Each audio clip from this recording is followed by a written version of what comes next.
Welcome to our quantum deep dive. Today, we're plunging into a really groundbreaking field, quantum frequency comb imaging, QFCI for short. And this isn't just about, sharper pictures. It's about redefining precision itself, seeing things in ways we just couldn't before. Our guide for this deep dive is a fascinating essay by Yurgo Schnephat. He really maps out this whole transformative technology. Now, when you think about imaging technology, it's been quite a journey, hasn't it? I mean, from Leeuwenhoek's first microscopes peering into tiny worlds, right up to modern MRI and PET scans. But, throughout that evolution, we've always hit these fundamental classical limits. Things like the Abba diffraction limit, right? Basically says how small something can be before light just can't resolve it anymore. A real physical barrier. Set the boundaries for a long time. Exactly. And that's really where the early 2000s became such a turning point. It wasn't just another small step. It was a genuine leap. The work on frequency cones, people like Theodore Hensch and John Hall, that introduced a whole new way of thinking about precision. Their work changed how we measure light and frequency fundamentally. And crucially, it laid the quantum groundwork for QFCI. It really is a marriage of quantum physics and optical precision. Okay, so our mission today then is to unpack what QFCI actually is, how it uses some pretty mind-bending quantum stuff for this amazing precision, look at its applications, which are surprisingly diverse, and think about what it all means for the future. Science, society, everything. All right, let's unpack this. So to really get QFCI, we need to start with the name itself, the optical frequency comb. For listeners who might be new to this, how would you describe this core component? What makes it so powerful? Okay, imagine a very special laser. It doesn't just emit one color, one frequency. Instead, its spectrum looks like a comb. Literally a series of thousands, maybe millions of incredibly sharp lines of light. And these lines are perfectly equally spaced, like the teeth of a comb. What's really amazing is how precisely controlled they are. They're linked together, super stable. That makes them powerful measurement tools. A laser with millions of ultra-stable teeth. Yeah. Okay, so how does QFCI take that and then weave in the quantum mechanics? What are the key quantum ideas here? Right, this is where it gets really innovative. QFCI leverages specific quantum phenomena. Things like entanglement, nonlinear effects, coherence. These let it go beyond what classical physics allows. Take entanglement, for example. It's a great illustration. See, in normal imaging, noise is always the enemy, right? You boost a weak signal, you also boost the noise. But with entanglement, you create pairs of photons, light particles, that are fundamentally linked. Measuring one instantly tells you something about its partner, no matter how far apart they are.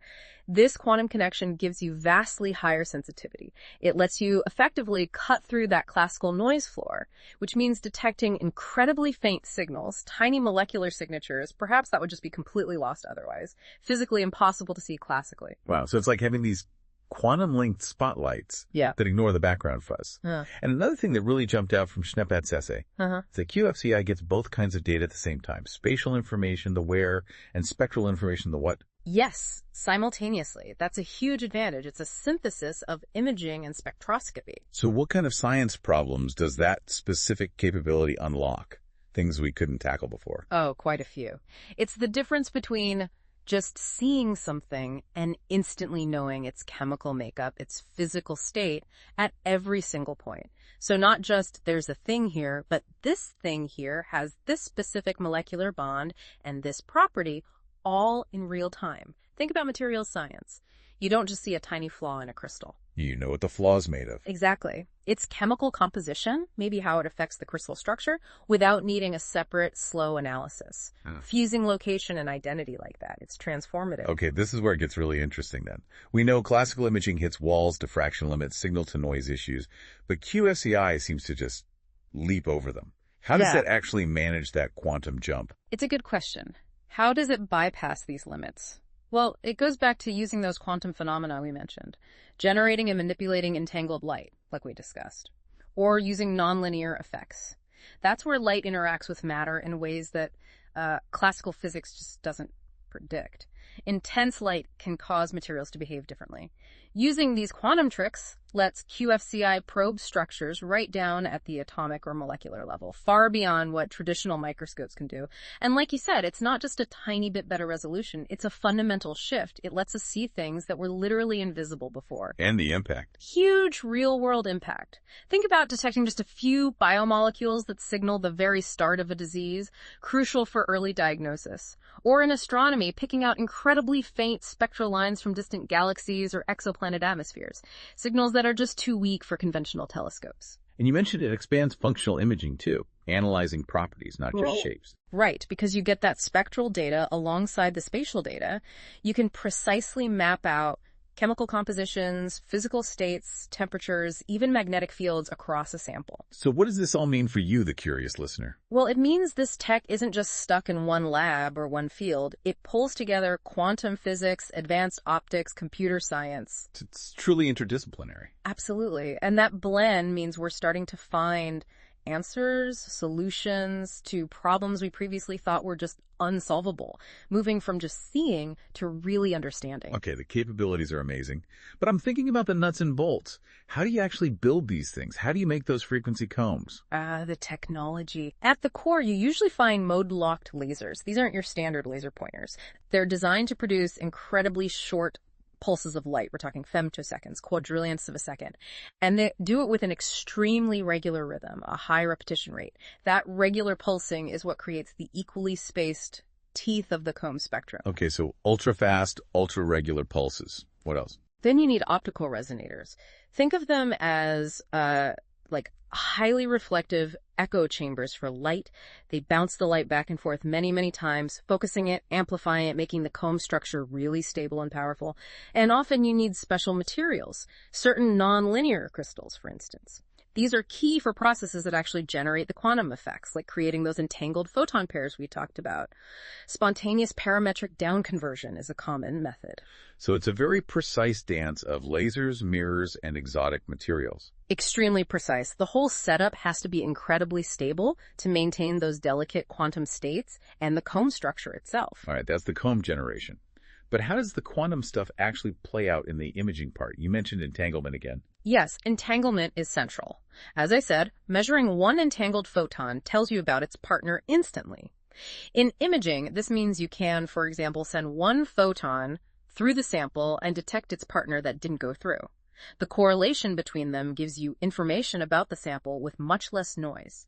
It can push sensitivity beyond the standard quantum limit, the shot noise limit, which arises from the particle nature of light itself. And superposition, how does that fit in? Superposition lets a single light pulse essentially carry information across many different frequency channels at the same time.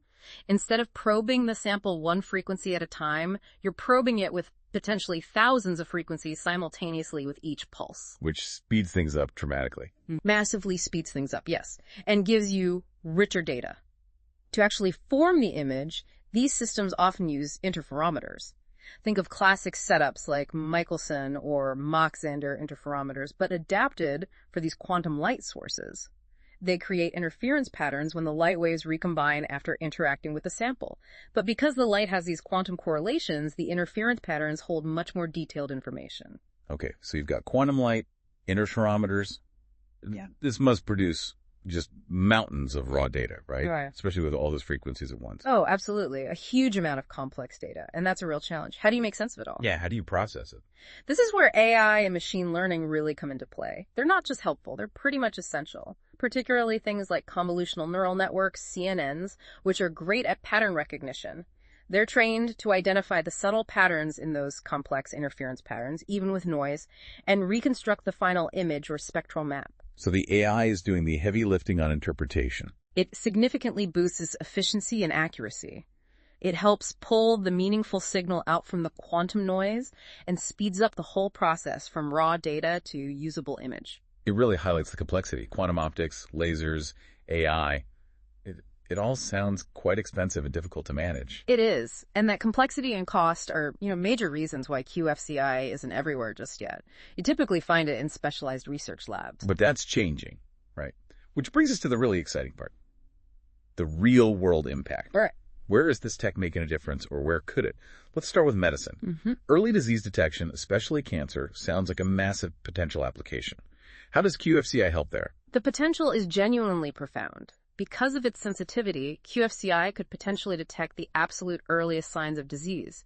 Imagine a scan identifying just a handful of cancer cells, or specific molecular markers they release, maybe months or even years before a tumor is large enough to see with MRI or CT. So non-invasive, real-time diagnosis at a much earlier stage. Exactly. Identifying tiny tissue changes or molecular signatures right at the beginning. Beyond cancer, think about observing processes inside living cells, watching metabolism happen or neurons firing with incredible detail, or analyzing blood samples for very specific biomarkers. This could really open the door to personalized medicine, tailoring treatments based on an individual's unique molecular details. That is game-changing. Okay, what about other fields? Material science, nanotechnology. Oh, absolutely vital there too. QFCI's ability to see down to the sub-nanometer scale is critical for developing next-gen tech. Think about designing new semiconductors. A single defect at the atomic level can ruin a chip.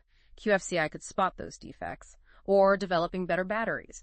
Understanding exactly how materials are structured and how ions move at the nanoscale is key to improving performance and lifespan. So spotting tiny imperfections, analyzing crystal structures, mapping element distributions, and that flows right into quality control for high-tech manufacturing. Industries like aerospace, where components have to be perfect, QFCI offers a way to do non-contact inspection, looking for microscopic cracks or material fatigue with unprecedented detail. And its reach goes even further. Environmental monitoring, climate research. Yes. Take detecting pollutants. Different gases absorb light at very specific frequencies, their spectral fingerprints. QFCI, with its thousands of precise frequency lines, is perfectly suited to identify these fingerprints with amazing specificity and sensitivity. So you could monitor greenhouse gases like CO2, methane, nitrogen oxides, maybe even pinpoint emission sources in real time for industrial monitoring and for climate science. It provides incredibly detailed data for analyzing atmospheric composition, tracking changes over time. You could use it for remote sensing, looking at the health of forests, the state of ice sheets, ocean characteristics, really granular data for better climate models. And finally, what about just fundamental science? Pushing the boundaries of what we know. Absolutely. In quantum optics itself, QFCI is a tool to explore the weirdness of quantum mechanics, entanglement, non-locality with higher precision than ever before. It helps us test the foundations of physics. And then there's quantum computing. How does it connect there? Well, the different frequency modes, the teeth of the comb, could potentially be used as qubits, the basic information units in a quantum computer. It's an active area of research, exploring frequency combs as a platform for quantum computation, secure quantum communication, or simulating complex quantum systems. So it's both a tool for quantum science and potentially a building block of quantum technologies. Precisely. Looking ahead then, what's next for QFCI? Where is the research heading? Well, a huge focus is on making the systems better, faster, cheaper, and smaller. Innovations in laser physics and quantum optics are leading to more stable, more precise frequency combs, and critically trying to miniaturize them. The dream is to go from these big, complex lab setups to something chip-based, portable. Exactly. Imagine compact QFCI devices, maybe handheld, for medical diagnostics in a doctor's office, or for mobile environmental sensing units. That's a major goal. There's also a lot of work on integration, combining QFCI with other quantum tech, using combs for multiplexing and quantum communication networks, or building them into photonic quantum computers. So making it more accessible and embedding it within a larger quantum ecosystem. Right. And this requires intense collaboration, that interdisciplinary synergy we talked about. Physics, computer science, material science, engineering is crucial. We're moving towards developing truly intelligent imaging devices, ones that perhaps learn and adapt, especially for personalized diagnostics. Of course, with any powerful new technology like this, we have to think about the wider implications.